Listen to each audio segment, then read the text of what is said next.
Again, Here we go for part 2 of the interview with RAO. that was very nice when you did the first time, and I appreciate It was a lot all the of people fun. that wrote it in and Yes. watched it. And hope they enjoyed it. But People it was really enjoyed it a lot. that's nice. They did. So we're going to elaborate a little bit more today about your project at Dixie Crossroads, and also we're going to talk a little bit about the log cabin painted house and how you made your rocks and all that stuff. Yeah, because the Dixie Crossroad Garden is connected with the art. That's the reason. It's really another love that I mentioned before. Sculpturing was one of them, and it just fell in place somehow. That's so cool. And we have the book, The Florid, is here, so that we talked about the last time. Yeah. I took the cover off because it was kind of messed up. But would you want to show them real quick that picture? Yeah, and the only reason is, I mean, there's so many books of Florida, but there's all with photographs. Yeah. And it was like a kind of a surprise. I think it was you that Found it. the one painting in the whole book, and it was one of mine. And maybe my head got a little big watching it, but it's all right. Yeah. Let's see if the camera can pick that one Oh up yeah, here. yeah. So here is the. It's still there. The only thing it's covered by the sun, by the shade, so the sun ain't got to it yet. Because usually the sun beats everything up. And, like I said, look what it did to me. And you saw this in the last video we showed out in front of this mural that's still there at Dixie Crossroads. Kind of proud of this one, you know. Yeah. This is still over there, so you can still see it, and it's nice. And it's a one that lasted that long, but it's okay. So Funzy, can you tell us a little bit about that garden that you did at Dixie Okay, Crossroads? yeah, this is the same fellow that owns Dixie Crossroads. I'm talking about the original owners. Very nice people, extra nice. And he got word that I like to make waterfalls. And he said to me, he's got not quite an acre in the back of the parking lot. There's all woods in there. He says, would you like to build a little park? And there's only one thing I want you to put at least 7 waterfalls in it. I said, oh wow. 7. I said, yeah, sure. So that, to me, that was like a beautiful gift that the Creator handed to me somehow. I like to use everything that's good with the Creator. Anything bad I use to my own stupidity that I did wrong. When I first came down here, coquina stone was all over the place. But at this time it was rare. Right now you can barely even find it. So that was the point. I said, wow, that sounds good. 7 waterfalls, but we weren't going to get the stones. But anyway, we started off, we made a wall around, 2 walls, 6 foot high of a cement block, and stuccoed the inside because that's where the waterfalls and the mural would be. And in the back, we built a moat. It was about 6 foot wide, about 3 feet deep, and I'd say about 50 feet long. And I couldn't get the cement truck to go back there. I said, oh my goodness, because it's all thick jungles, not jungles, you know, forestry. And so I figured what I'll do, I'll buy bags and bags of cement. After I dug it all out, and ripped the bags open and just poured the cement in dry, the concrete. And then with a rake, I raked it off even, so it was about 3 inches at least. You need that at least something. And that's all dry, and then I wet it. And after 3-4 days, I had a beautiful slab. Wow, that's amazing. It saved me a lot of work, a lot of aggravation to get a truck behind it. So anyway, that was one little shortcut I thought was nice. And I was picturing like a paradise, but it'll never come near that close to that type of an idea of the paradise that we read about. And then Bruce was a great help. He knew how to handle a bulldozer, and I'm not used to that. So he dug like a little water channel that would go to each and every waterfalls, and they were about 20 feet apart. And then next to it, not too far, was a walkway. So you could walk alongside and you could see the water coming out. And it was kind of pretty nice. So with that now, I was trying to figure, what do I do for stones? Then I remembered Rinker's the concrete factory in Garden Street. I mean, there was a pile of broken cement, sidewalks and driveways, you know how they break them and chop them up. But they always got that concrete look. Sometimes it got straight edges and you know it ain't a stone, it's concrete, but it just ain't got it. So I had to figure out how to mold that down so it doesn't look, make them round, so it doesn't look too fake like a straight line. So at the time, Robert was manager or something at Radisson's. It's a nice place up there in Merritt Island, I guess, right? Cape Canaveral. I was doing little murals there, painting, and there was a guy building a waterfalls, but it was a different way. He had the wire net. It was over the swimming pool. It was good. And then he sprayed it on. You know, I said, oh, that's nice. I said, how can you depend on it being strong when it dries without cracking and all that? He said, here's what I do. I use stucco, a bag of stucco, a bag of Portland cement, and a bag of clay. I said, oh, you mix that together like a soup, and you got a substance where it'll stick and it'll work like clay. But then once you mold it, whatever you want to do, take it out of the wheelbarrow, it'll get hard as a rock, and you couldn't tell the difference. They look like rocks. So before you know it, I had enough for about 10 and maybe more waterfalls. I said, wow, that's good. So when I made this mix in the wheelbarrow, I put the colors in there. So you can have gray, brown, green, black, different colors, stones, dip them in, reshape them, put them out, and pile them up. And I was surprised that they looked so much like stones. I said, wow, hey, this is a good invention. That is. Yeah, anyway, so that was nice. Now the funny part about it, I've always had old trucks. I like them because I'm very neat. And you picture cement there, paint, stones, marbles, moss, anything. They don't last long, so. And the other thing is they're cheap. So at that time there was a big thing with it's still on now, of course. They call them wraps. They wrap around they're beautiful looking people that do that. So I did a wrap, but I did it with a brush. So I used to paint these old trucks. They never lasted that long anyway. And there was two boys, Kevin and Christopher Pugh. They were twins. Till this day, I still don't know one from the other. They're nice kids. And one of them said, you know, RAO, you should put these trucks in the Museum of Old Wrecks. He said, because they were all painted pretty colors.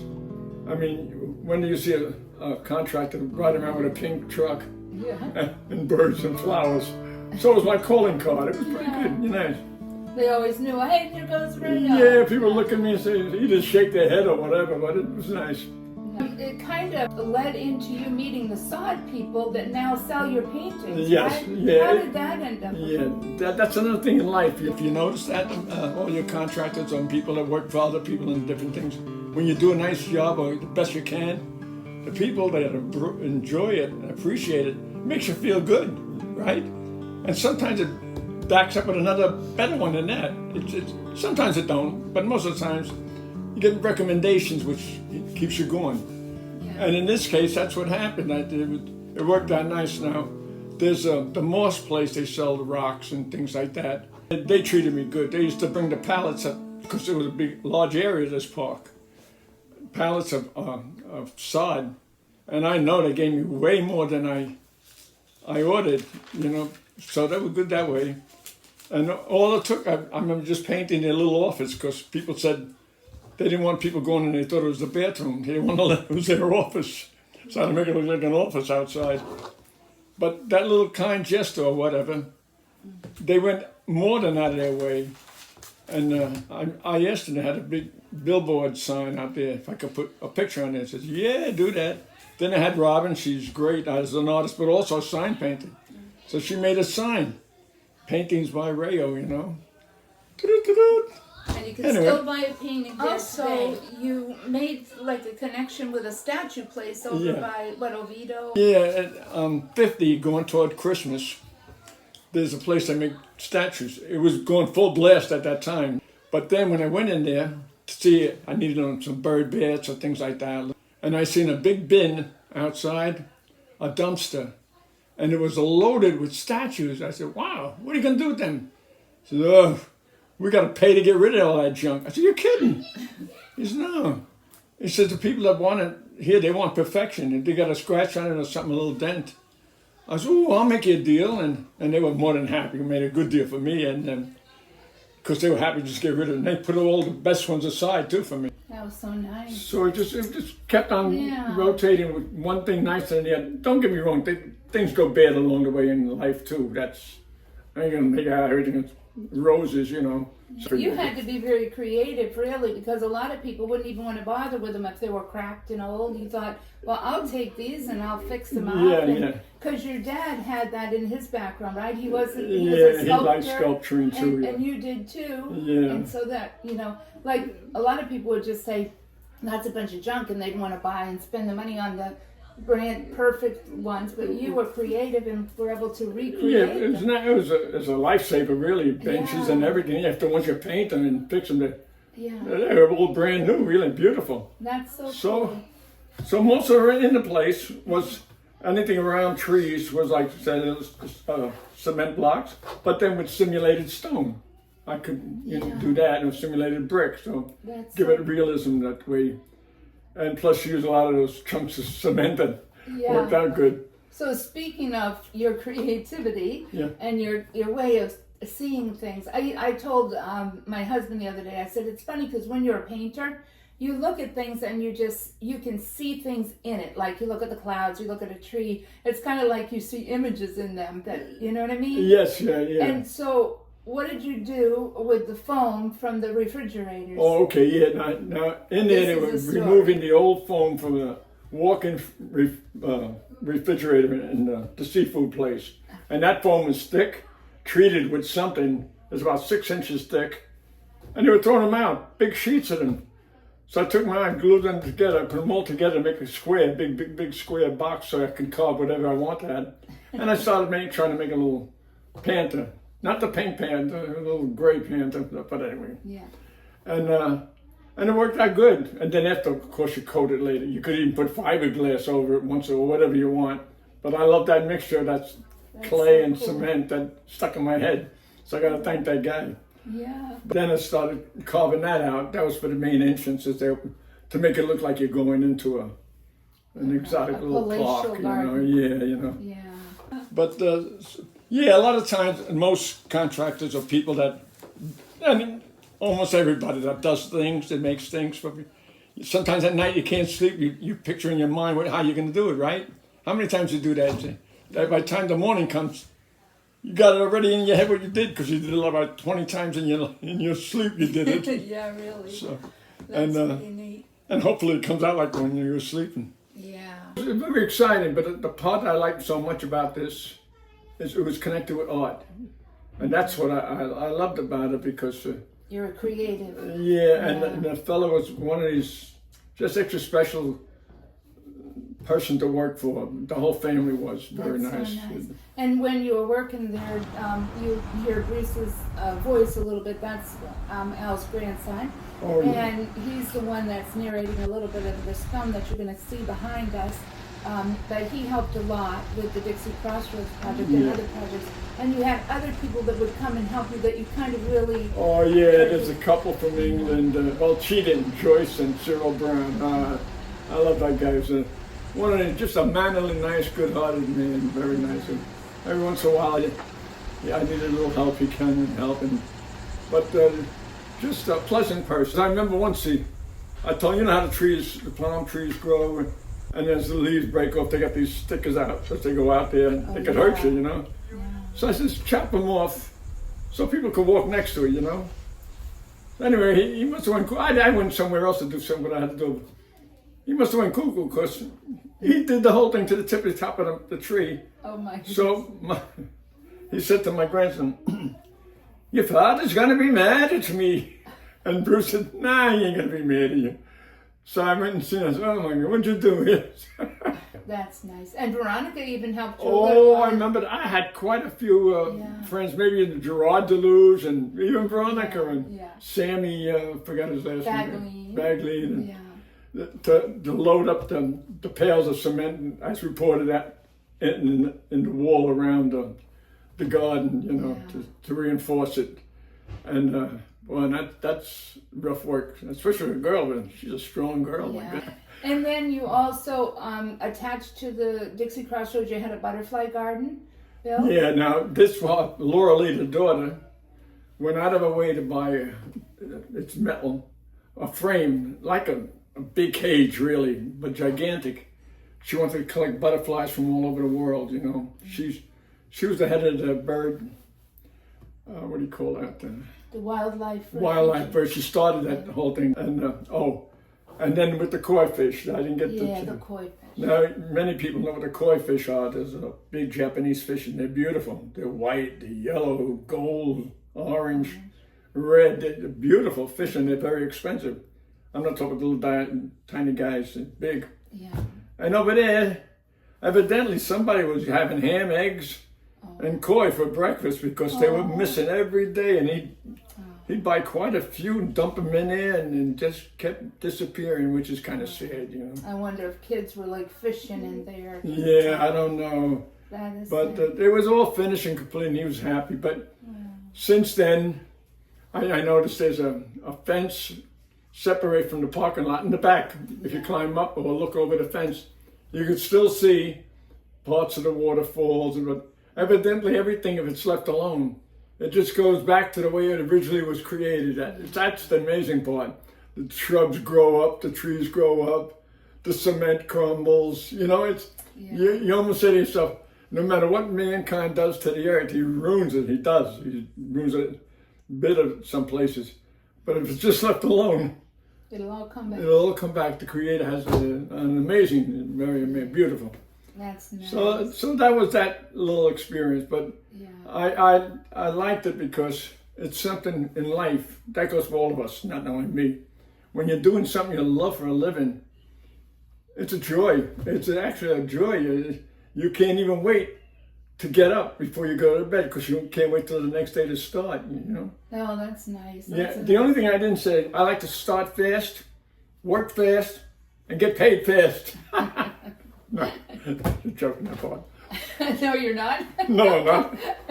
So, well, Robin, that's about all I could, you know. Well, I just wanted you to elaborate a little bit on the building that you painted that I'm going to put it up here that looked like a log cabin. Oh, yeah, it was just a cement block house, and this picture will show you. Yeah, we just went there. It was still in good shape. It's still there, yeah. Wow. And the girl loved it, and the man that he painted it for had passed away, but she said she loves the house that it's painted looking like a log cabin, and she really treasures it for herself. It stood out because all the houses are cement blocks. Yeah, and it really stood out. It looks so much like a log cabin. I'm going to put it up here so you'll see it. Okay, and then also in part one, we had taken a little walk around and saw the seafood place, and so we showed, but it was real faded. And so Bruce, your grandson, actually has a nice picture, which I'm going to show up here, of it when it was fresh and new. And then on the side that we didn't get to see that had been painted over, we have a picture of that as well.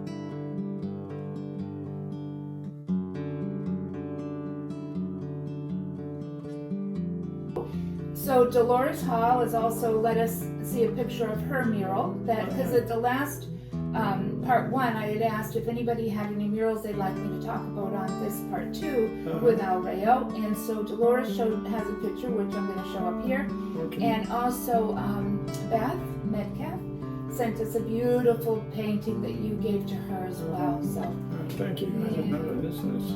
yeah, and of course there are many, many others that have pictures of yours too, but we don't have enough time to put everything in there. Is there anything else you'd like to add? No, I just, life's a beautiful gift. I know there's a lot of heartaches along the way. Everybody's got them. And I don't want to sound like a prophet, but it's such a beautiful gift. My goodness, you could see that when somebody gets close to the end, they treasure it. They don't want it to go by, you know, so beautiful. And imagine in a beautiful paradise, huh? When nobody gets sick and can do things to your heart's delight. And everybody wants to do that. And everybody's got a beautiful talent. I keep saying that, and I keep meaning it, because they do. People that you wouldn't even believe, no matter what condition they were born in this system, they still have things that are spectacular. Some with autism are geniuses. I'm just saying, I just threw that in there, but well, you know what I'm talking about. I don't have to explain that to you. And yes, it's so true. Thank you. Beautiful. What a beautiful privilege, because time and unforeseen occurrences befalls all of us, right? We don't know. But if we keep trying doing what we want to do and love to do, somehow it works out, somehow. And if it don't do it now, it'll do it later. There you go. I guess I talk too much. No, that was great. Well, thank you so much, Bunty. This was nice. And thank you for who's watching. yeah. And even those of you that seen it and said, oh no, not that guy again. You're funny. Okay. Friends, thank you so much for joining us for the second part of Al Rao's interview. I hope you've enjoyed listening to Al describe to us how he created the stonework, the statues, the waterfalls, the stone walls, and the walkway in that garden at Dixie Crossroads, and seeing the pictures. Now I'm just going to take you along to see some other murals and paintings that are in the area and that he's done over the years. I'm just going to put it to music and let you see that work. And I hope you've enjoyed this. I hope you enjoyed the little video tour. And at the end of the video, he's going to tell us the secret to longevity. He doesn't get into it a lot, but he does say a few things that have, got him this far. 94 years old in December. So I hope you enjoy this whole thing. Let us know in the comments, and we'll talk to you soon. Thank you so much for joining us. Bye-bye.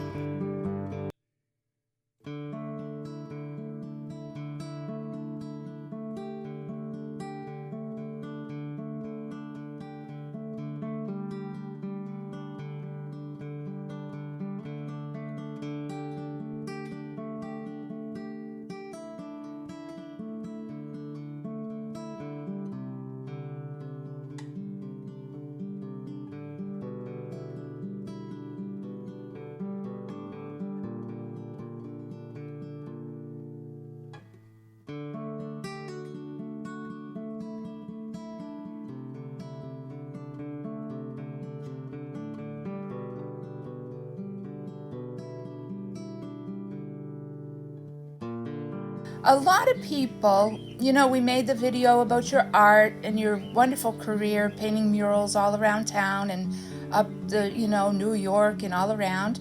But we never really talked about something that a lot of people wonder.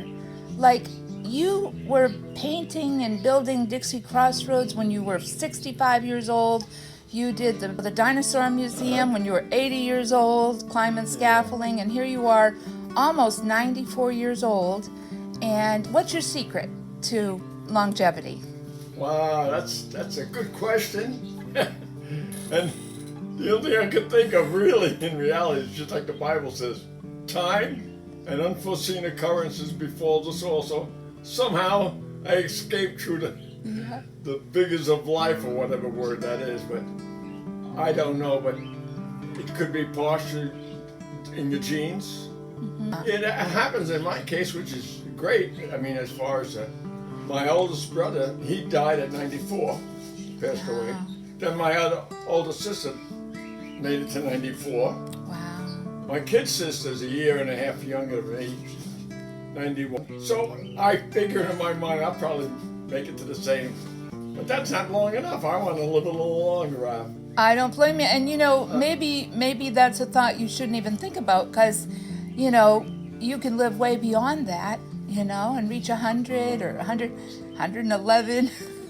Yeah, that's if you know who you are, you're able to communicate and without pain. Like who wants to be in pain or suffering? Yeah. That's why you hear some people, they might want to just end it all, no matter what kind of a good life they had. Yeah. But I haven't got to that point yet. I guess I like to dream a lot. You've always enjoyed life. And yeah, I tried. And everybody's got their ups and downs. I don't care who you are. Yeah. Some a little more than others. Right. But if you could look at the good side of life, and the funny part about it, you're still young and many others. While you're young, you do things, it comes natural. And you think you just go about your business, you fall, you get up, you have problems here and there. But as you get a little older, your mind tends to walk down memory lane. Yeah. And that's the key too, because when you walk down memory lane, you don't think of all the terrible things. You can't forget them, of course. Yeah. But you think of the nice things in life. Yeah. And that's showing where the water is half full of life instead of half empty. Yeah, that's So nice. keep a positive side of life if you can. Yeah. That helps a lot. And, Right. In all the years that I've known you to go to work, which you didn't really consider work because you always loved so much what you do, you know, building statues, painting murals, and all that kind of stuff. After a hard day, you would sit in the yard and just kind of sit in the sun, close your eyes, take a little nap, reflect. Is that what you were always doing, kind of reflecting on your life? yeah, and through the nights it seems like I was never sleeping because all through the night I'm doing things, I'm building things. Oh yeah, that's what funny. I'm going to do the next day. Yeah. And it's I mean, I did sleep, of course. You need sleep, it's rest. Yeah. But to me, that was enjoyable. Getting the hose at the end of the day of a nice summer's day, and just let it spray on you. Yeah, that's like nice. a little child. As long as nobody's watching me, I'm all right. Yeah. And then you've always, you know, had the waterfalls trickling in the background. I had a wife that was spectacular, so Yeah. that helps. That goes for any mate, a man or a woman. If you Yeah. got a good mate, you can't go wrong, you know. That's Because true. they'll stick with you no matter how many Yeah. foolish things you do in life. And I've never been a businessman. Yeah. But I mean, you have to make money. That's a protection. The Bible even tells you that. Right. But it's not everything. The main thing is, I guess, it says that people mostly know is to try to be as happy as you can. Yeah. And you can't walk around like a grinning idiot. They'll lock you up. But the point is to be happy as much. Yeah. So I had a good mate and good children. When you're young and as a kid, you got dreams, because the world really is a very exciting place. There's so many things to do, and most children are so inquisitive. It's normal, but instilled in all of us, our Creator, Jehovah God, Jesus Christ Father, instilled in us the desire to live and to have a spiritual side of us. So it's always inquisitive on every child. That's why they ask these billions of questions, like how does the butterfly fly, and what's this and what's that. But then when you really find the truth of life, it's like a veil taken away from your mind and your eyes, and you see life totally different. Good feeling. Like Jesus said, the truth shall set you free. It's right, true, yeah. isn't it? But it's so true. What a guideline the Bible is. And what we do know is that there's billions of people on the earth. Yeah. The face or the head of a person is approximately 7.5 to 8 inches in diameter. Okay. Yet there's not one the same. And when you say that's an identical twin, they're still different. Yeah. Jehovah's got an attribute of variety. Yeah. And not one leaf is the same. And in all the years I've looked at the sky, like all of yous, I've never seen the same shaped cloud yet. Yeah. Everything is different. And yes, they call it cumulus clouds or stratus, whatever the other names are. Yeah. But they're all a little different. And so that's every the same. Snowflake is different. Huh? And every snowflake, they say, is different. Right. And many people have seen the design on a snowflake. It's fantastic. Yeah. It's better than the finest lace in town. Yeah. If a person would create it. a beautiful dress with lace. Yeah. It doesn't come near the design of the snowflakes. So true. So it just shows what a fabulous God we have. Yeah. And I don't want to sound too preachy, but it's the truth. Yeah. Jehovah God is a fantastic God, and He gave us a life that gives that inside of us to want to live. Right. And the only time a person doesn't want to live is when they're sick. Right. But Speaking of the creation, I always think a lot of times when I see funny things like, monkeys doing funny things and all the fun, and then plants that look like monkeys, I think about since Jehovah created along with Jesus, they together created everything. I picture them having conversations like, let's make this plant look like a monkey, or this plant look like, right. It's entertaining. That's a good point, because at the same time, all these animals are benefit to man and man's enjoyment. Yeah. And they help men. And they help. They have dogs that can sense if a person is sick, no matter what they've got. Yeah. They've got dolphins that they can train. Yeah. It's almost spectacular. Yeah. Horses that have helped people. So he made things like that, everything for our own good. Right. Plants that help heal. Yeah. Flowers that smell beautiful. And when they were creating everything, they could have said, well, we'll just give them bananas to eat and that's it. But they didn't. They give us a variety of things to eat. It's just everything, and a variety of things to enjoy for our eyes and everything. Beautiful. Yes, and he's also a variety. That's good. It just came to mind of music. Oh, yeah. You hear the raindrops. That the ocean's got that sound, the beautiful sound. The wind has sound to it, and even the rustling of the leaves on the trees. Yeah. They shimmer, and of course animals all have different sounds. So music is so important, and there's nothing more calming than Jehovah's creation. Yeah. You can go in the country and on a mountain, and you just see it. If you look around, everything is for our benefit. So beautiful. It is. It's spectacular. Yeah. And, I'm just, as you're talking, we have the beautiful mural behind you that you painted for Rosie, and I'm just, noticing some of the animals on there, and it's like a paradise scene. It's beautiful. Thank you. But that's nice of you, but I know that in my heart, this doesn't come near the creation itself. That's true. No matter how good a person is as an artist, and you're an excellent artist. In fact, you're a master at your trade. You really are. Thanks. But even there, nothing comes like the actual item itself. Yeah, like you nothing. can make a flower and put all the beautiful colors in there, and anyway, just no matter how you look at it, anything is so spectacular. Yeah. Like, let's take a rose, just for laughs. Right. A rose, right? 1, it's pretty. 2, there's different colors. 3, they're good for the bees or the insects to, what do you call it? Pollinate. Pollinate. They smell and then beautiful. The smells are spectacular. Yeah. And not only that, if you have an argument with your wife, what beats it? A bouquet of roses. There you go. So you could eat it. You can make vitamins out of it. Yeah, exactly. And everything has got like a double or triple meaning. Yeah. So it's not for one purpose. Right. And that in itself is spectacular. Even a bee, you say, oh, a bee. Yet he can make honey. Yeah. He can sting you and put you in the hospital if he wants to know that. And he can sting you and benefit you, I heard. Oh, okay. They're learning that bumblebee stings or honeybee stings can actually help. The venom in the bumblebees or the honeybees Could be. Their scientific research is being done on how it can help cure breast cancer. Wow.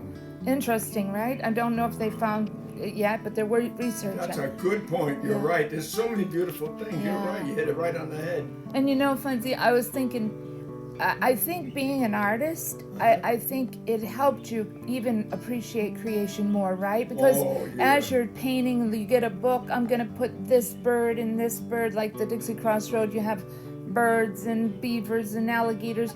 As you're painting them, you have to be appreciating the creator. Yes. It is amazing, right? No, that's good. Even though I'm having a little eyesight problem, one eye especially.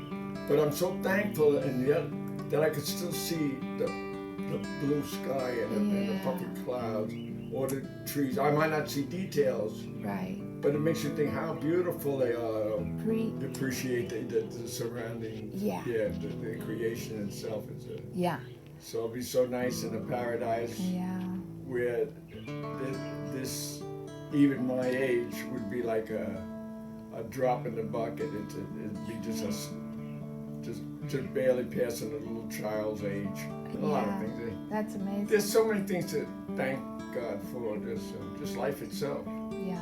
Well, thank you for sharing some of your secrets. So, pretty much you touched on living a happy life, appreciating all the beauty around you. No matter what you do all things Enjoy. for God's glory. Yes, that's a good one. That's so true. To having good friends all your life is an important thing, and having good family and I can't complain then. And you have great grandchildren to enjoy, and You reminded me, you're right. Extra. Yeah. And what a privilege to have your great grandson. Is that he? Yeah. Named after me. Yeah. I like that. That makes me feel important. Right. So where I was shortchanged, turned out to make a shortchanged in life. He'll fill it in and do what's right. That's nice. Well, thanks, Fonz, and thank you. I know that people will enjoy hearing all this interesting things about how you've enjoyed your life and some hints on how we can enjoy the years that we have. Yeah, thank you. And forever, hopefully. I don't want yo. Oh, I want to say one more little thing. Okay. It's silly. I'll say it fast. Okay.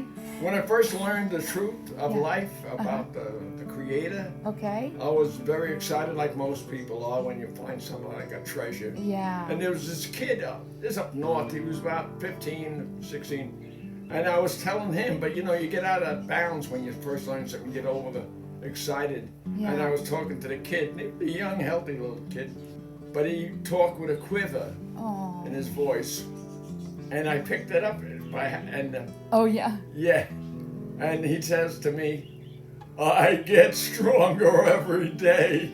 So I picked that up. I like that. That's where the yo-yo came from. That's where the yo-yo That's came funny. from. Yo-yo.